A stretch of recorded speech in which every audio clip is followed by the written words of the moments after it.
I sat on an overturned crate in the supply closet, my apron bunched in my fists, tears streaming down my face in a way I couldn't control anymore. The mop bucket beside me smelled of industrial cleaner and desperation, which felt fitting. Through the thin walls, I could hear the muffled sounds of the restaurant's dinner service, the clink of expensive china, the murmur of wealthy patrons discussing things I'd never understand. Stocks, vacation homes, which private school offered the best networking opportunities. My manager would be looking for me soon, wondering where his most reliable server had disappeared to in the middle of the Friday night rush. But I couldn't move, couldn't paste on the smile that had become my armor, couldn't pretend for one more second that everything was fine when my entire world was collapsing. The envelope in my apron pocket felt like it weighed 1,000 pounds. Final notice. 30 days to vacate. I'd known it was coming, had watched the late payment notices stack up like a countdown to homelessness, but seeing it in official letterhead made it real in a way that stole my breath. 3 months since Mom died, and I still hadn't figured out how to exist in a world without her. The medical bills from her final year had decimated what little savings we'd had. Her life insurance barely covered the funeral costs, and now the landlord, who'd been patient longer than he probably should have been, needed his property back. I pressed the heels of my hands against my eyes, trying to stem the tide. This wasn't the time. I had tables waiting, tips to earn, a double shift to finish because I'd picked up Sarah's hours when she called in sick. Again. The door opened. I didn't look up, assuming it was Marco coming to drag me back to the floor with his usual lecture about professionalism and leaving personal problems at home, as if poverty and grief could be shrugged off like a coat. "I'm sorry," I managed, my voice thick and broken. "I'll be right out. Just give me a minute." The silence that followed made me finally raise my head. The man standing in the doorway wasn't Marco. He wasn't any of the staff. He wore a suit that probably cost more than 6 months of my rent, charcoal gray with subtle pinstripes that caught the harsh fluorescent light. His presence seemed to fill the cramped space, making the supply closet feel even smaller. I recognized him vaguely from the dining room, one of the VIP guests who occupied the private section where the real money sat, the kind of customer we were trained to treat with extra deference, though no one ever explained exactly why. Dark hair swept back from a face that could have been carved from marble, all sharp angles and intensity. Eyes the color of whiskey watched me with an expression I couldn't read. I scrambled to my feet, mortification flooding through me, mixing with the grief until I felt like I might drown in it. I wiped at my face uselessly, knowing my makeup was ruined, knowing I looked exactly like what I was. A mess. "I'm so sorry, sir," I said, trying to summon some semblance of professionalism. "This is completely inappropriate. I'll be right back to service." "Please let me get your server. I'm not being served tonight," he said quietly. His voice carried an edge of something I couldn't identify, an accent that suggested money and education and worlds I'd never touch. I came back here, looking for the restroom, and heard crying. "I apologize," I repeated, because I didn't know what else to say. The thought of this man, who probably dealt in millions, witnessing my complete breakdown in a supply closet, made me want to sink through the floor. "I'll get someone to direct you."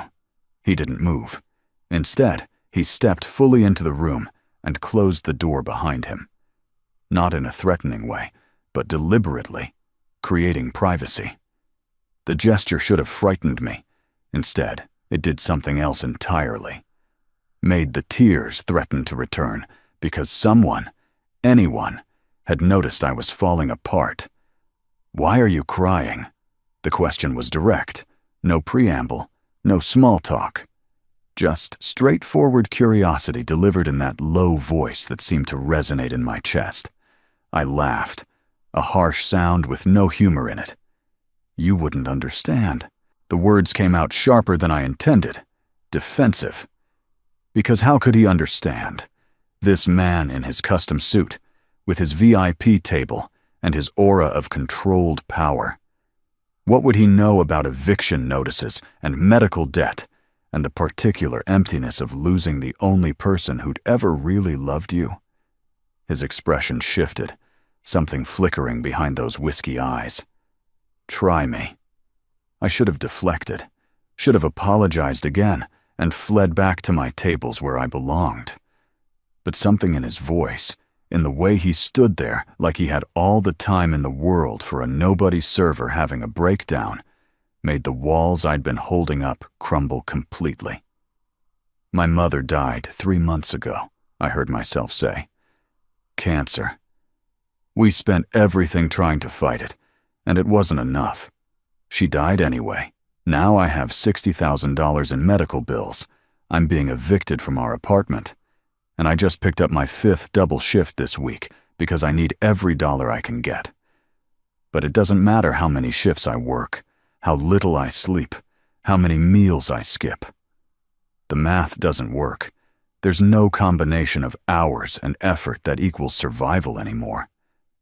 So that's why I'm crying, because I'm 28 years old and I'm about to be homeless, and the person who was supposed to help me figure out how to be an adult is gone. The silence that followed felt infinite. I waited for him to make an excuse and leave, to realize he'd stepped into a mess he wanted no part of. Instead, he moved to the shelf opposite me and leaned against it, his posture relaxing slightly as if settling in. My mother died when I was 19, he said quietly. Lung cancer. We were immigrants. My father was already gone. And the medical system in this country is designed to destroy people like us. People without resources, without connections, without the language to fight back. I worked 3 jobs, dropped out of university, sold everything we owned. It wasn't enough either. She died in a county hospital, and I couldn't even afford the funeral she deserved. The words hit me like a physical blow. I stared at him, this man who emanated wealth and power, trying to reconcile what he was saying with what I saw.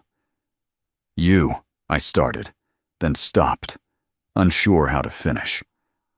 I'm sorry, I know how it sounds, he said, a bitter edge creeping into his voice.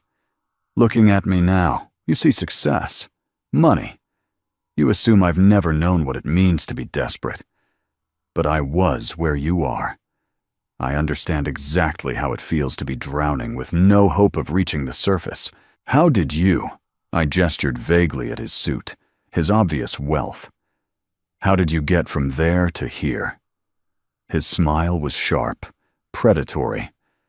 I made choices, some of them legal, many of them not. I decided the world that had taken my mother and left me with nothing but debt and grief owed me something. So I took it. The honesty was startling. Most people in his position would have offered a sanitized success story, something about hard work and opportunity. Instead, he was telling me the truth, and the truth was dark. My name is Sophia, I said, because the moment seemed to require an introduction, even though we'd already gone far past normal social boundaries. Dante. He inclined his head slightly.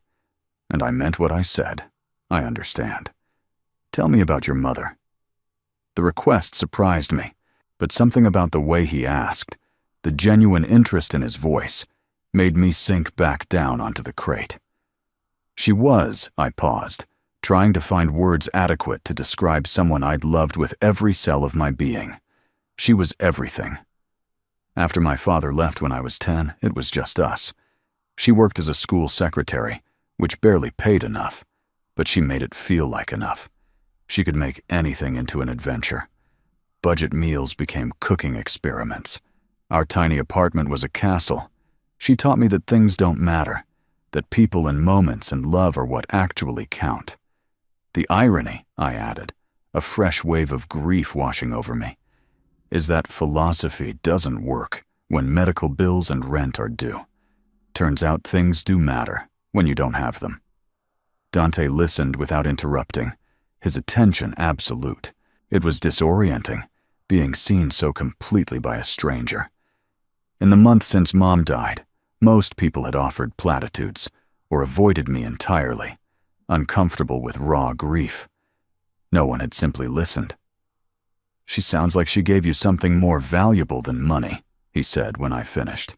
"A foundation, a sense of self. Those things can't be taken away, even by poverty." "Easy to say when you're not about to be homeless," I shot back, then immediately regretted it. "I'm sorry. No," he interrupted. "You're right. It's easy to romanticize hardship from a position of security. I apologize." He was quiet for a moment, then asked, "How much do you need?" "For the rent? The immediate crisis." I blinked at him. "What? How much do you need to catch up on rent, to buy yourself time to figure out your next move?" I felt heat rush to my face. I didn't tell you all that to ask for money." "I know." His gaze was steady. "But I'm offering anyway." "How much?" "I can't accept money from a stranger," I said, even as part of me screamed that I was an idiot, that pride was a luxury I couldn't afford. "Then we won't be strangers." He pulled out his phone. "Give me your number. We'll have coffee, get to know each other. Then I'll help you. And before you refuse again, understand that I have more money than I could spend in several lifetimes. This amount, whatever it is, means nothing to me. But it clearly means everything to you." "Why?" The question burst out of me. "Why would you do this? You don't know me. You owe me nothing." He pocketed his phone and looked at me with an intensity that made my breath catch. "Because I remember what it felt like to be drowning, and because someone like your mother, someone who made poverty into adventure and taught you that love matters more than things, deserves to have her daughter survive. She deserves to know her legacy wasn't destroyed by medical debt. Consider it my way of honoring what she gave you."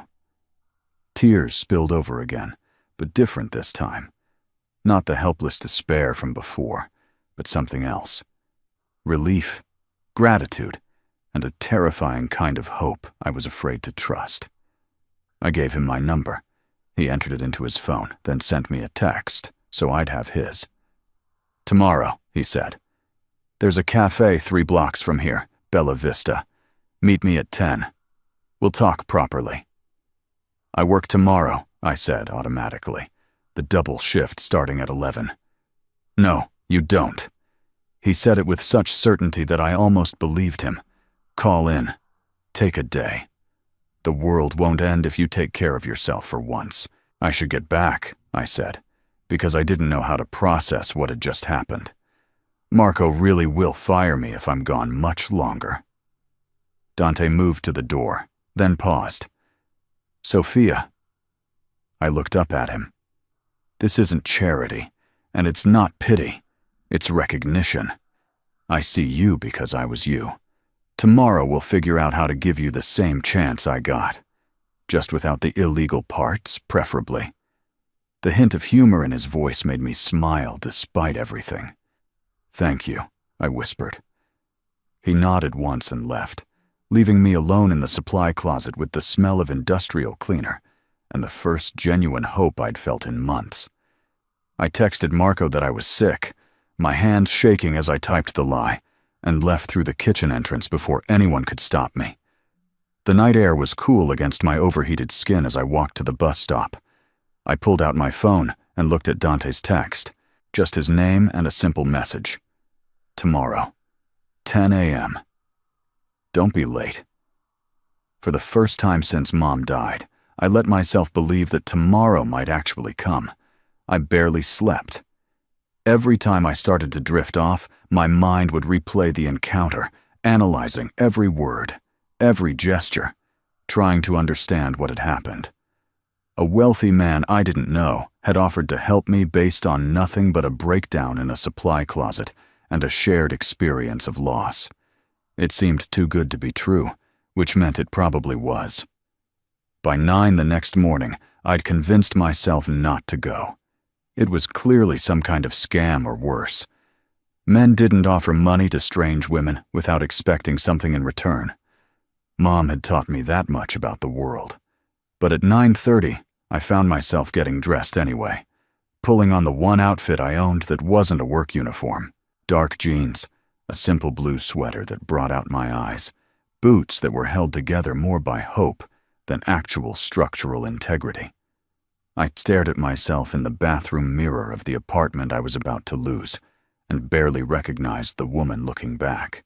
Hollow cheeks from too many skipped meals, shadows under eyes that hadn't known real rest in months, hair that needed cutting, pulled back in a messy bun. This wasn't the version of myself I wanted to present to a man like Dante, but it was all I had. Bella Vista was the kind of cafe I'd walked past 100 times, but never entered. The kind where a single coffee probably cost as much as I used to spend on groceries for a week.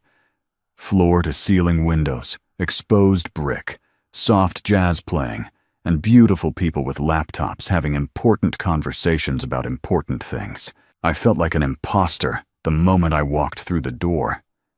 Dante was already there, sitting at a corner table with a clear view of the entrance. He'd traded last night's suit for dark slacks and a fitted black sweater that somehow made him look both more approachable and more dangerous. He stood when he saw me, a gesture of courtesy that felt anachronistic in this modern space.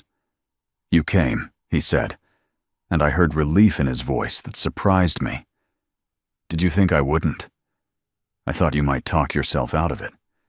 Realize that accepting help from a stranger in a supply closet might seem less wise in daylight." He wasn't wrong. I almost did.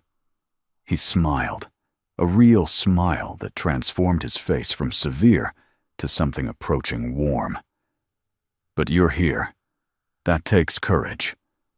"Or desperation," I countered, sliding into the chair he held out for me. He laughed, a low sound that did something strange to my insides. Maybe both. Often they go hand in hand. A server appeared, young and efficient. Dante ordered an espresso.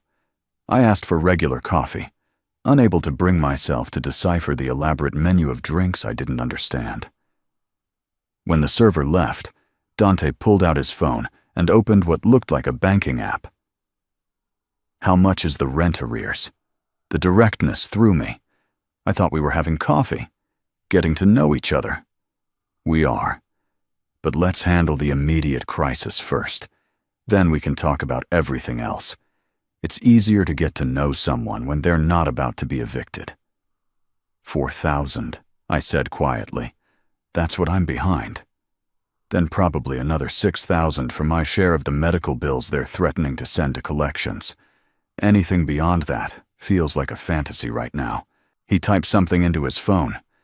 Done. What? I stared at him. You can't just, I did. 10,000 should give you breathing room to catch up on bills and have some cushion. He turned his phone toward me, showing a completed transfer. To my checking account. The account I'd apparently given him the number for when I'd texted him back last night with my full name for the cafe reservation. I felt dizzy. Number. No, you can't. I can't accept this. It's already done, Sophia. The money is in your account. You can verify it if you'd like. This is insane. I stood up, my chair scraping loud against the floor. A few nearby patrons glanced over. You don't know me. This could be some kind of scam or trafficking or... I'm not going to. He stood as well, his movements calm, unhurried. He pulled out his wallet and extracted a business card, sliding it across the table.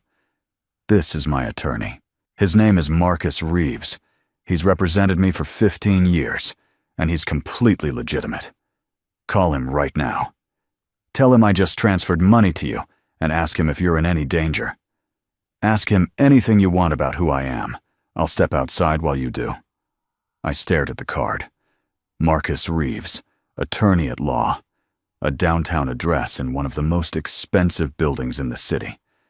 Dante was already moving toward the door, giving me space and privacy to make the call. My hand shook as I dialed the number. A professional receptionist answered on the second ring. Marcus Reeves's office. "My name is Sophia Chen," I said, my voice unsteady. "I'm with Dante.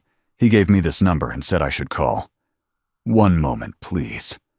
The hold music was brief. Then a man's voice, cultured and slightly amused, came on the line. "Miss Chen, Dante just texted me to expect your call. I understand you're concerned about his sudden generosity." "Yes. Is this real?" "Is he?" "The money is real, and no, you're not in danger," Marcus said with the tone of someone who'd had this conversation before. "Dante has many faults, but taking advantage of people in vulnerable situations isn't one of them. In fact, he has a rather inconvenient habit of trying to save everyone he perceives as drowning." "But the money," I protested. "He doesn't know me. He transferred $10,000 like it was nothing." "To Dante, it is nothing," Marcus said gently. "I can't tell you much about his business without violating privilege, but I can tell you he's extraordinarily wealthy, and that he means you no harm. He sees something of himself in you, I suspect. His own history with loss and medical debt. Whether you accept his help is entirely your choice, but it comes with no strings attached. I promise you that." "How can you be sure?" "Because I've known him since he was 20 years old and had literally nothing," Marcus said. "I've watched him build an empire, make questionable choices, and evolve into someone who uses his resources to help people he identifies with. You're not the first person he's assisted this way. You won't be the last. If you're uncomfortable, return the money. He won't push, but if you need it, take it. He genuinely wants to help." I thanked him and ended the call, my mind reeling. Through the window, I could see Dante standing outside, giving me space, his attention on his own phone. Everything about this situation was surreal. I checked my banking app with shaking fingers. The transfer was there. $10,000, real and solid and impossible. Dante returned when he saw me sit back down. "Better?" "A little," I admitted. "Your lawyer is either very good at his job or telling the truth." "Both," Dante said with that half smile.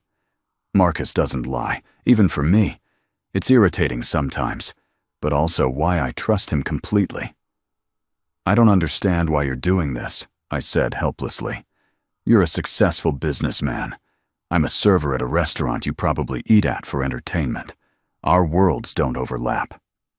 "We're not." "Then let them overlap," he interrupted gently.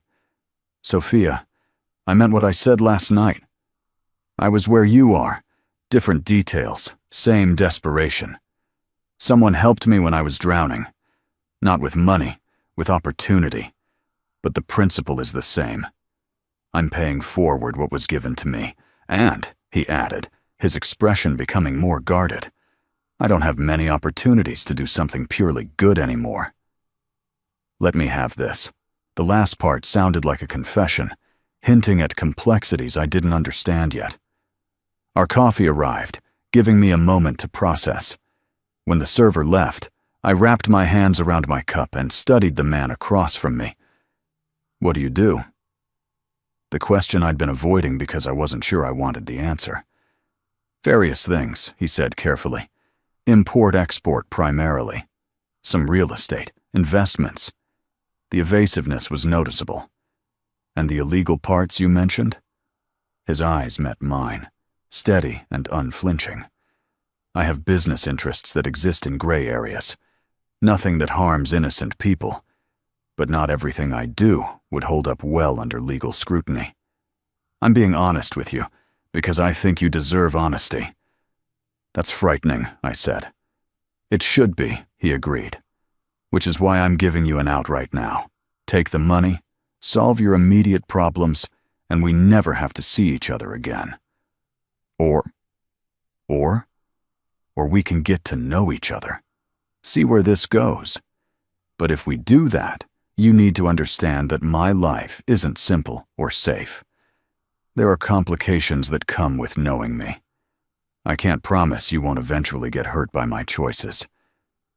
"Why would I choose the second option?" I asked, even as part of me already knew the answer. "Because you felt it too," he said quietly. "Last night in that closet when I told you I understood. Connection. Recognition. Whatever you want to call it.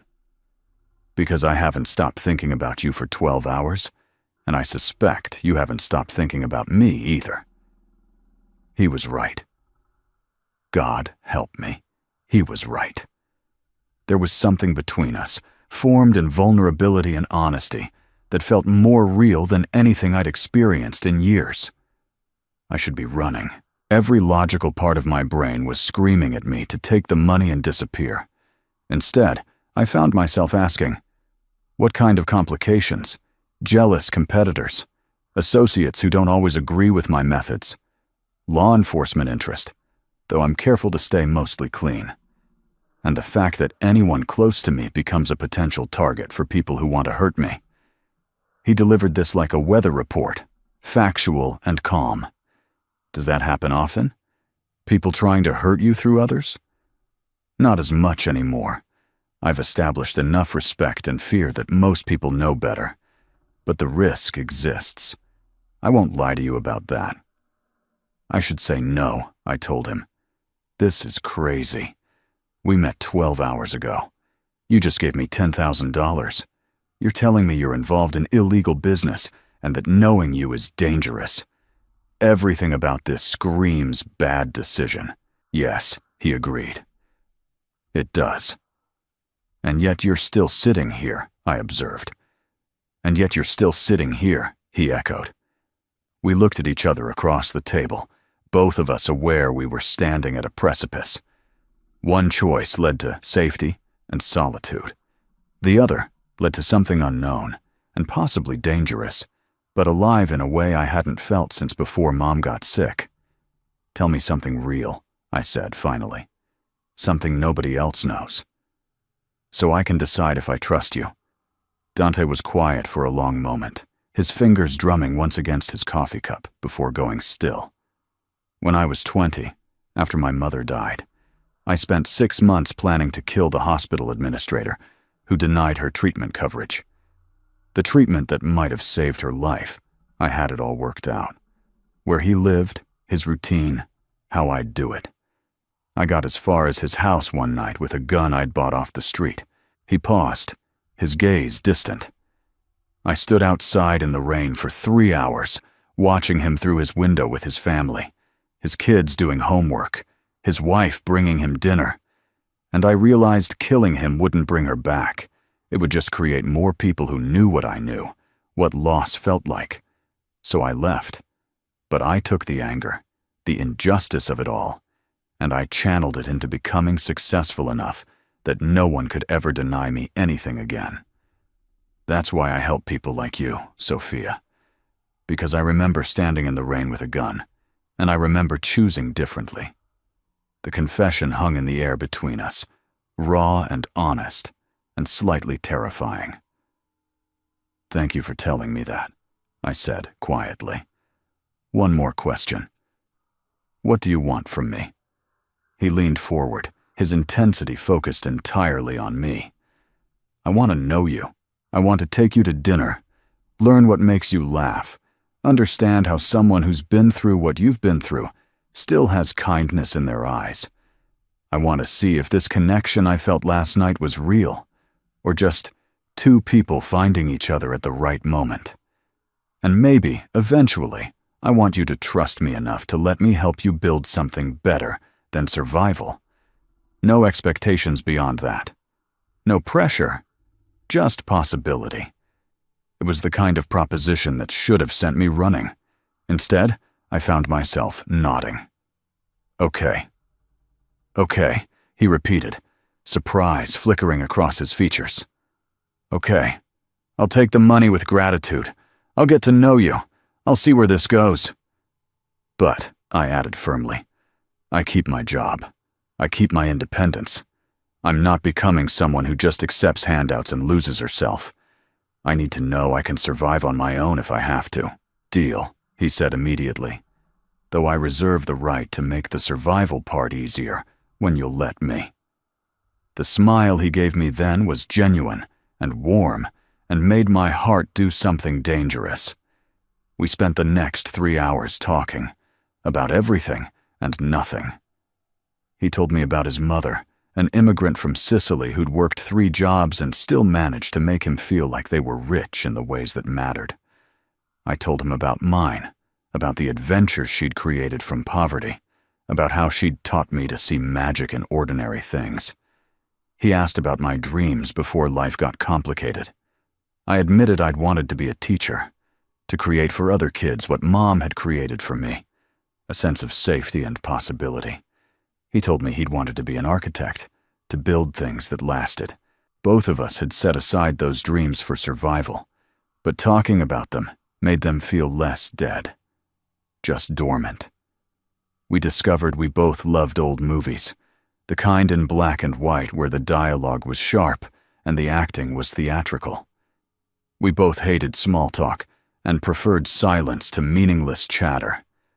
We both believed in loyalty above almost everything else. By the time we left the cafe, something had shifted. We weren't strangers anymore. We were 2 people who'd found unexpected understanding in the least likely place.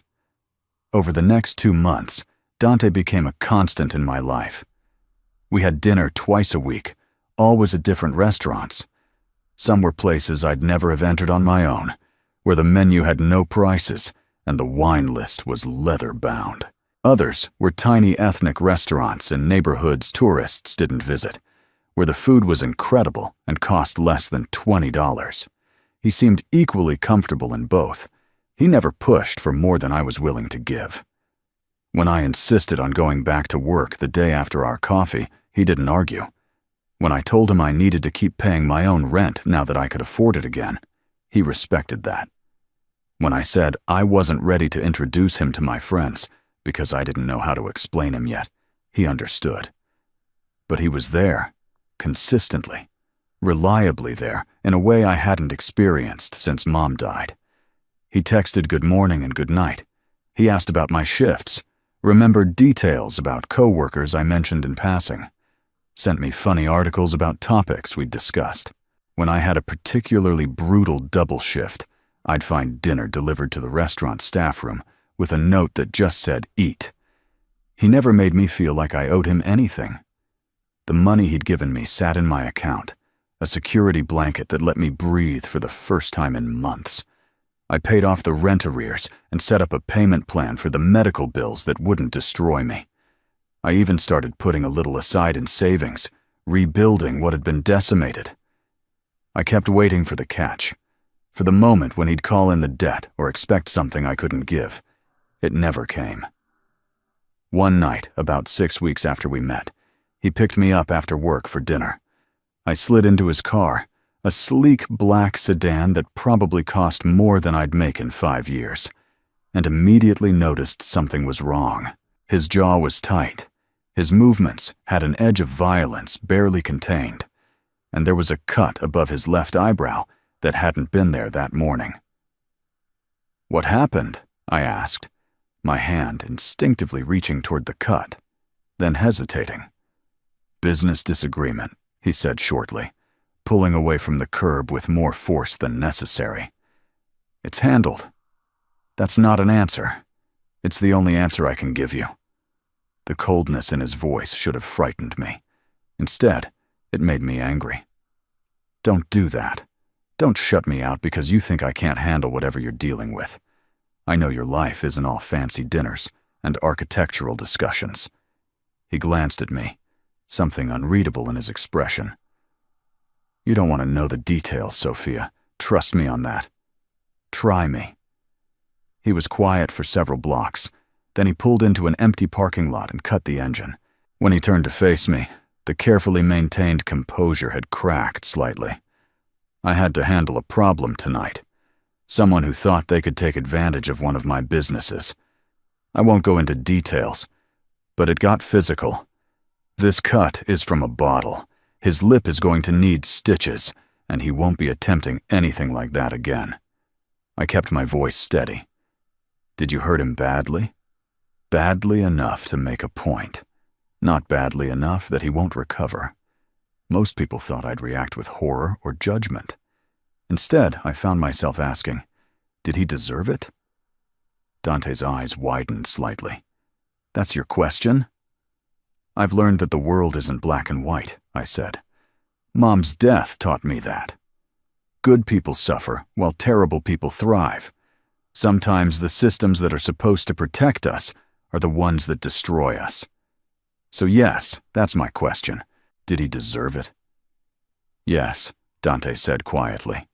He was stealing from workers who couldn't afford to lose income, skimming from people who trusted me to protect their livelihoods. I gave him multiple chances to make it right. He chose to escalate instead. Then I'm sorry you got hurt, I said, finally reaching out to gently touch the cut above his eyebrow. But I'm not going to pretend to be shocked that you handled it. You told me who you were from the beginning. His hand came up to catch mine, holding it against his face. You're not afraid of me. Should I be? Are you going to hurt me? Never, he said with absolute certainty. Then no, I'm not afraid of you. Maybe I should be, but I'm not. He kissed my palm, a gesture so tender it contrasted sharply with the violence he'd just described. You're not what I expected, Sophia. You're not what I expected either, I admitted. When I saw you in that supply closet, I thought you were just another wealthy customer who'd stumbled into my breakdown. I never imagined you'd become this. This? Someone I think about constantly. Someone whose texts make my day better. Someone I'm starting to need in a way that probably isn't wise. That makes two of us, he said, leaning forward until his forehead rested against mine. I'm falling for you. You know that, right? I'm trying very hard not to, but I'm failing spectacularly. I should have been terrified. Instead, I felt relief that I wasn't alone in this. I'm falling too, I whispered. It's probably a terrible idea, but I am. He kissed me then, slow and deep and full of everything we'd been building toward for weeks. When we finally pulled apart, both breathing hard, the tension in his posture had eased. Come home with me, he said, not for what you're thinking, though I won't pretend I don't want that too. But come see where I live. Let me show you more of who I am. I nodded, unable to speak past the emotion clogging my throat. His home was exactly what I'd expected, and nothing like it at the same time. A modern house in the hills with a view of the entire city spread out like jewels against black velvet. Floor-to-ceiling windows, minimalist furniture that was somehow comfortable, art on the walls that was probably worth more than my annual salary. But it wasn't cold. There were books everywhere, stacked on shelves and side tables. A worn blanket thrown over the back of the leather couch. Photographs, not many, but carefully chosen, showing a younger Dante with a woman who had to be his mother. In the kitchen, the kind most people only dreamed of, he made us tea with the casual efficiency of someone who actually used the space. We ended up on the couch, my feet tucked under me, his arm around my shoulders, as we looked out at the city lights. Tell me about her, I said, nodding toward the photograph visible from where we sat. His mother, young and beautiful, laughing at something off camera. He was quiet for so long I thought he might not answer. Then, Maria Rossi. She came here when she was 18 with dreams of becoming a singer. She had the voice for it, apparently, though I only remember her singing lullabies. She worked cleaning houses, waiting tables, any job she could find. My father was a mistake, a man who promised everything and delivered nothing before disappearing when she got pregnant. She never complained, never made me feel like I was a burden, even though I know I made her life harder. She sounds like my mom, I said softly. They probably would have been friends. He pulled me closer. When she got sick, she kept working until she literally couldn't stand anymore. Collapsed at one of the houses she cleaned. The family she worked for drove her to the emergency room and never came to check on her again. That's when I learned that the people she'd cleaned for, cooked for, taken care of for years, saw her as invisible, replaceable. It made me angry in a way I've never completely let go of. I turned to look at him. Is that why you noticed me? Because I reminded you of her? Partially, he admitted. You had that same quality, determined to keep going even when everything was falling apart. Still kind, even though the world had been cruel. But it's more than that now, Sophia. You're not a replacement for anything. You're just you, and that's what I'm falling for. We stayed like that for hours, talking and not talking, learning the shape of each other. When I finally had to leave for my early shift the next morning, he drove me home as the sun was rising. At my door, he kissed me goodbye with a promise to see me soon. I walked into my apartment, still dark because my roommate worked nights, and realized I was smiling for the first time in months. Really smiling. Not the customer service smile I wore at work or the brave face I showed the world, just genuine happiness. It was terrifying and wonderful, and I let myself feel it completely. The relationship deepened naturally after that night. We fell into rhythms that felt like they'd always existed. Morning texts that evolved into long conversations. Dinners that turned into late nights watching old movies on his couch. Slow explorations of each other that built trust along with desire. He introduced me to his world gradually. First to Marcus, the attorney, who turned out to be exactly as Marcus had described on the phone. Professional, slightly amused by Dante's protective instincts toward me, and genuinely kind. Then to Carmen, who managed his legitimate real estate holdings and treated him with a mix of respect and exasperation that suggested long history. Eventually to others who orbited his life. Some of them made me nervous with their calculating eyes and careful questions. But Dante was always there, a solid presence at my side, making it clear I was under his protection. In turn, I introduced him to my small circle. Jenna, my co-worker at the restaurant who'd become a real friend. My roommate Alex, who was skeptical until Dante fixed our perpetually broken heater with a single phone call and refused to let us pay him back. My old nursing instructor, Professor Martinez, who I still met for coffee monthly, and who sized Dante up with the sharp eyes of someone who'd seen too many young women make bad choices. He won her over by asking intelligent questions about her research and making a donation to her program without being asked. 4 months after our first meeting, Dante asked me to move in with him. We were at his place, cooking dinner together, which had become our Sunday ritual. I was chopping vegetables while he handled the pasta, and he just said it. Casually, like he was commenting on the weather. Move in with me. I stopped chopping. What? This house is too big for one person. You're here most nights anyway. Your apartment has a broken heater, inconsistent hot water, and walls so thin you can hear everything your neighbors do. Move in. I can't just move in with you, I protested. We've been together 4 months.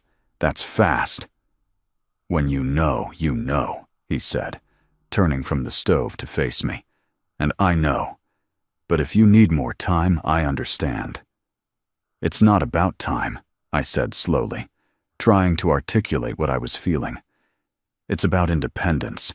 If I move in here, into your house with your security and your money, what happens to me? Do I become someone who needs you to survive? Someone who loses herself in your life? I've worked too hard to maintain my own identity to lose it now, even for you. He set down the spoon and came around the counter to stand in front of me. Listen to me carefully. Moving in here doesn't mean losing yourself. It means sharing space with someone who loves you. You keep your job. You keep your friends. You keep your goals. I'll support all of it, not replace it. But I want to wake up next to you every morning. I want to come home to you at night. I want to build something together that's ours, not mine or yours. Dante had never said he loved me before. We'd circled around it, implied it, shown it.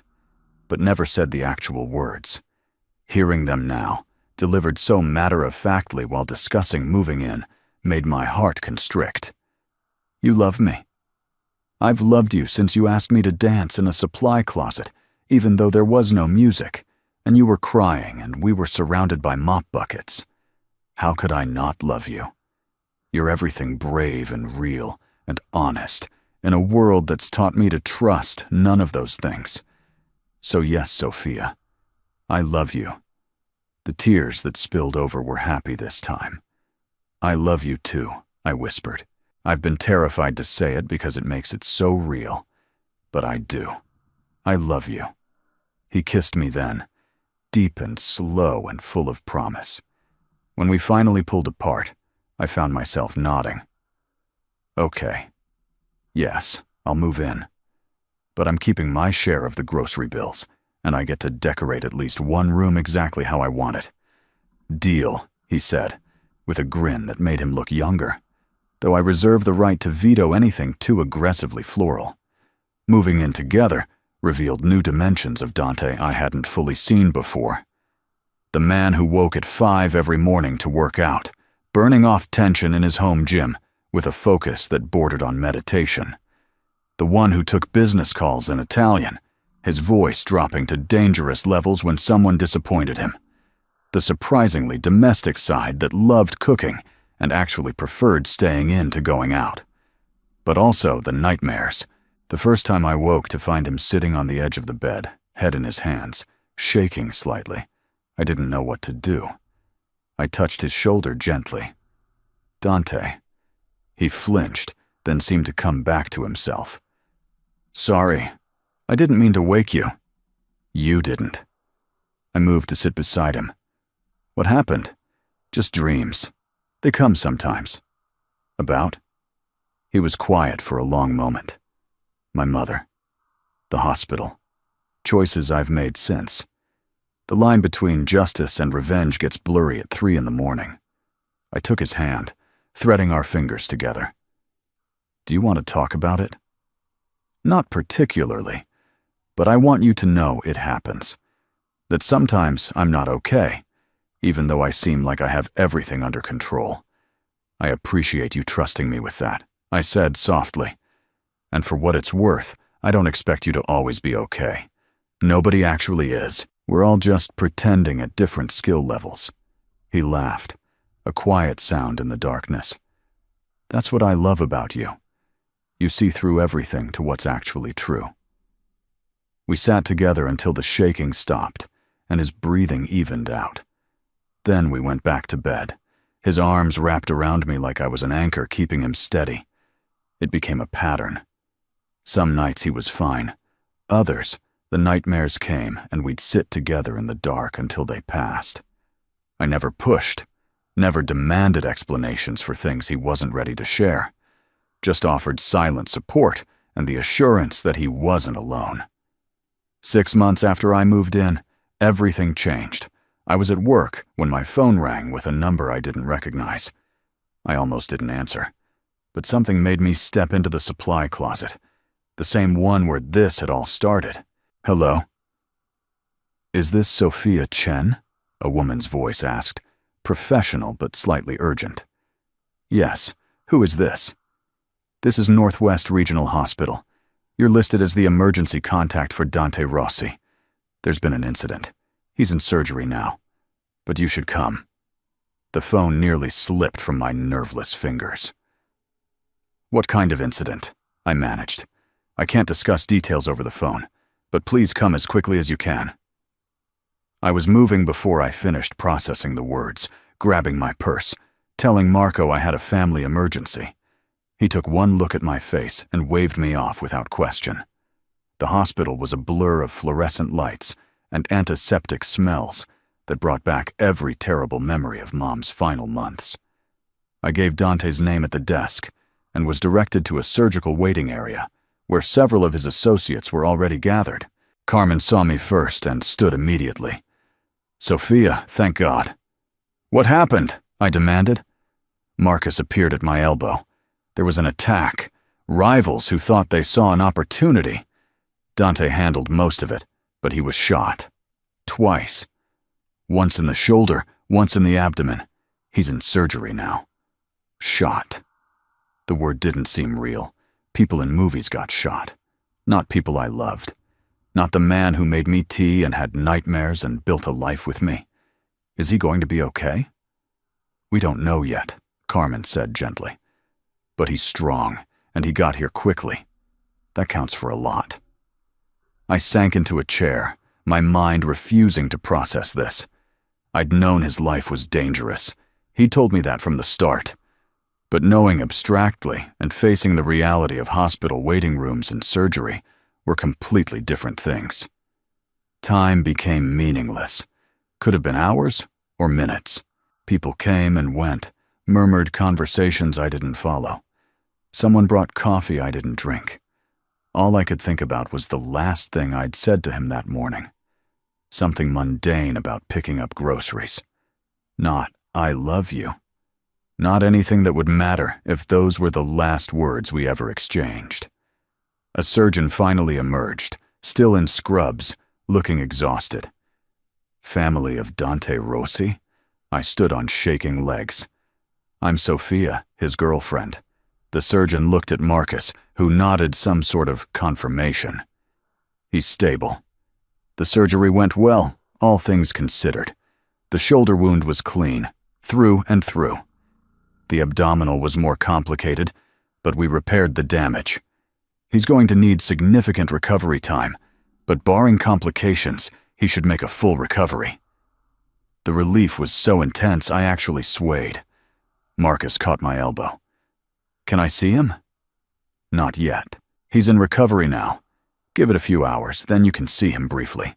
He'll be groggy from anesthesia, but he's going to be okay. I nodded, unable to speak past the emotion clogging my throat. Thank you. When the surgeon left, I turned to Marcus. What happened? Really? He and Carmen exchanged a look. Then Marcus said quietly, "There's been tension with a rival group for months. They decided to make a move while Dante was exposed. It was handled badly on their part. They clearly didn't expect the level of resistance they got. But they managed to get shots off before they were," he paused. Neutralized. Neutralized. I knew what that meant. People had died tonight. Maybe people Dante had killed before he was shot. The violence of his world, which had always been abstract, was suddenly brutally concrete. I should be horrified. Maybe part of me was, but the overwhelming feeling was relief that he'd survived, that he'd fought hard enough to come back to me. They finally let me see him as dawn was breaking. He looked small in the hospital bed, which was wrong because Dante never looked small. Pale under his tan, with tubes and monitors that beeped steadily, but alive.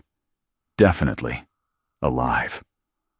I pulled a chair close and took his hand carefully, avoiding the IV. His eyes opened slowly, struggling to focus. "Sophia," he rasped.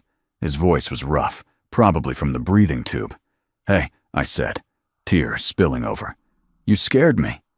"Sorry. Wasn't in my plans for today." I laughed wetly. "Your plans need work." The corner of his mouth lifted slightly. "Noted." We were quiet for a moment. Then he said, "I need to tell you something. You don't have to talk. Save your strength." He squeezed my hand weakly. "Number. Need to say this while I can. What happened tonight? People died. People I killed before they could finish the job. That's who I am, Sophia. That's what my life costs. And I'll understand if this is too much. If you need to walk away." I stared at him. This man who just had surgery after being shot, who was trying to give me permission to leave him. "You absolute idiot," I said fiercely. "Did you really think after everything, after building a life together, I'd run because things got complicated? You told me from the start your world was dangerous. I chose it anyway. I chose you." "But people died," he insisted. "I killed them. To survive. To come home to me. I'm not going to judge you for fighting to stay alive." He looked at me with something like wonder. You're not leaving." "I'm not leaving," I confirmed. "Ever.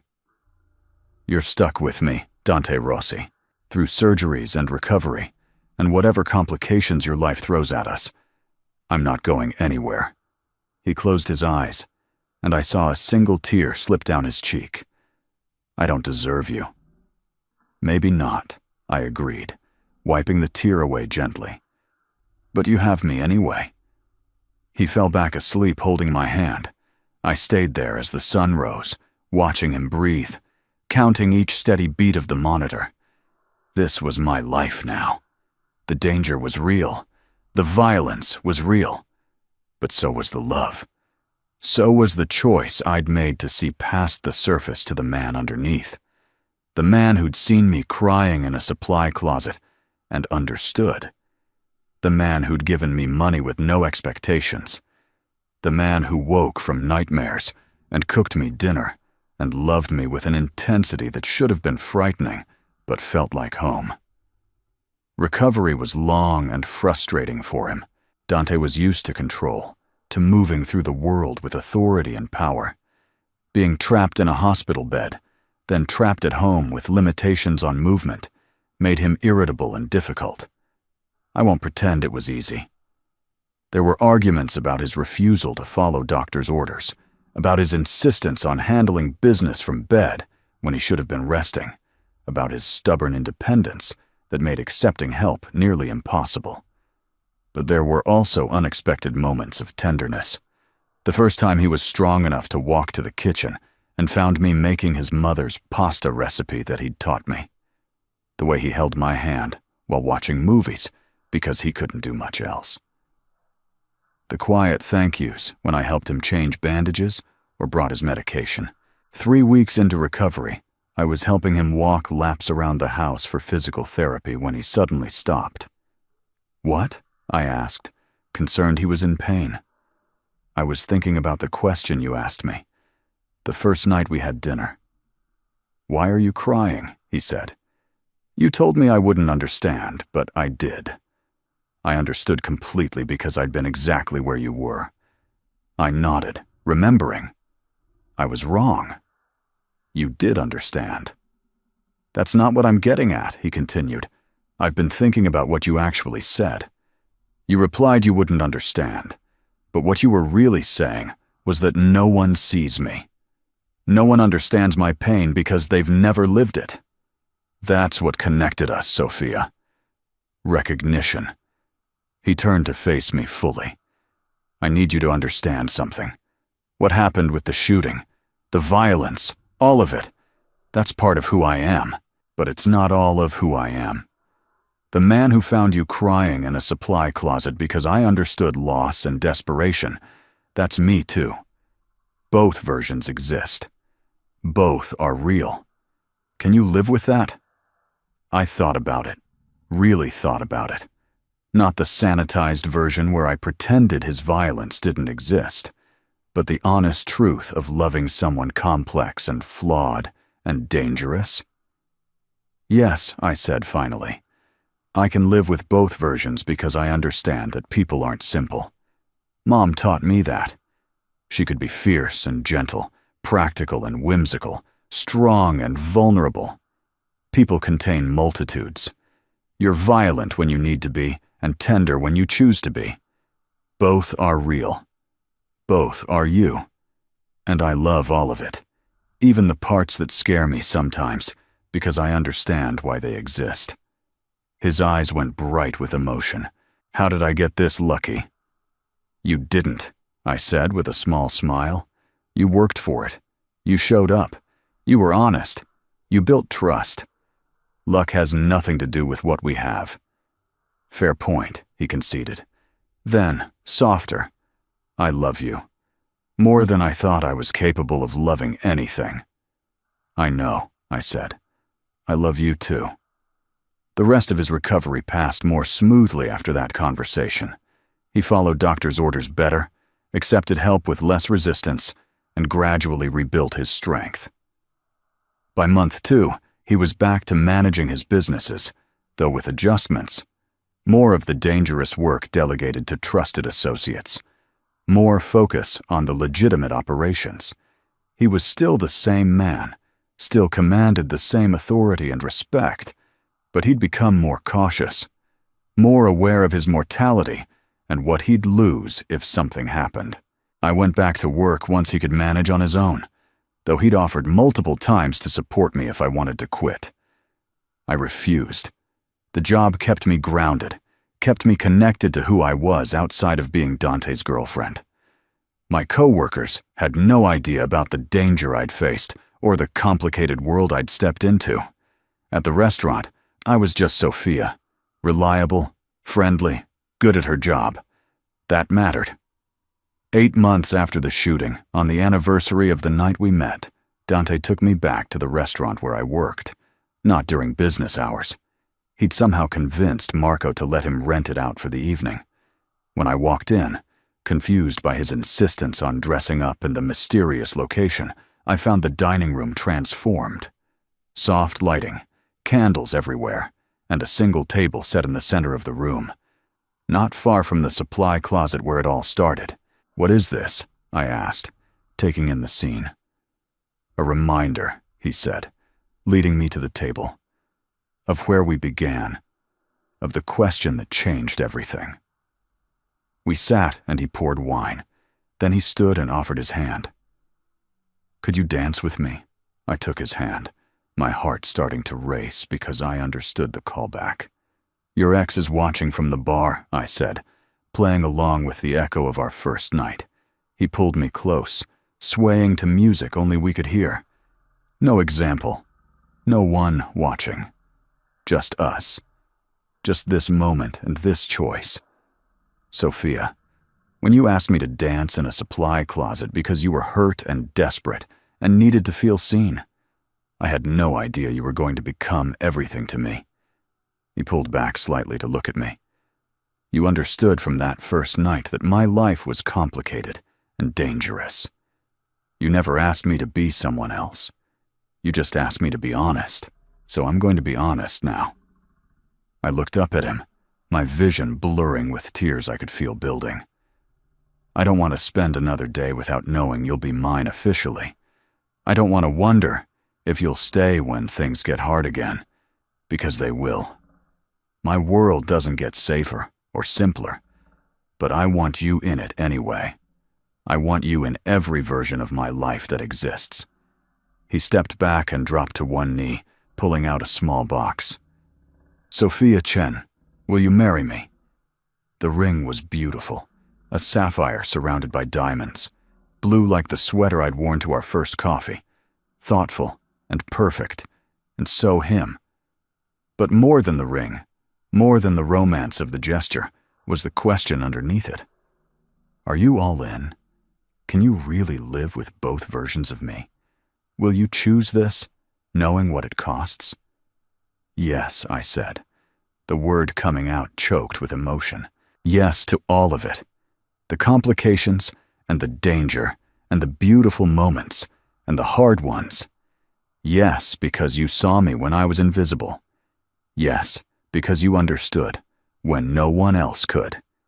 Yes, because I love you, every part of you, and I choose this life we're building together."